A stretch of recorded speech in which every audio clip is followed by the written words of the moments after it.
Hello everyone, today I'll show you how to add or remove a item from a drop-down menu box using Foxit PDF Editor. This is a drop-down menu list and I'll add a new item and also remove a item.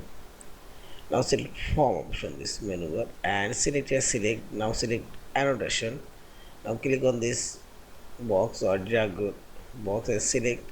Now press right button for the mouse cursor and open properties dialog box and select here option already selected. Now select option and here you will find this item list option. If you want add new item, click this item option and type your item name.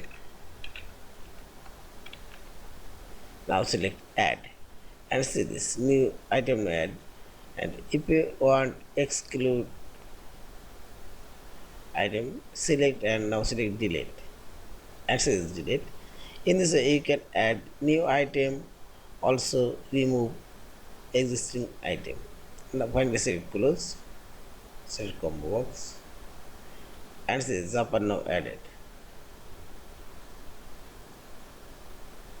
Yeah, this is in this way you can edit your drop down menu box and finally select this file option, save or save as and fillable PDF form.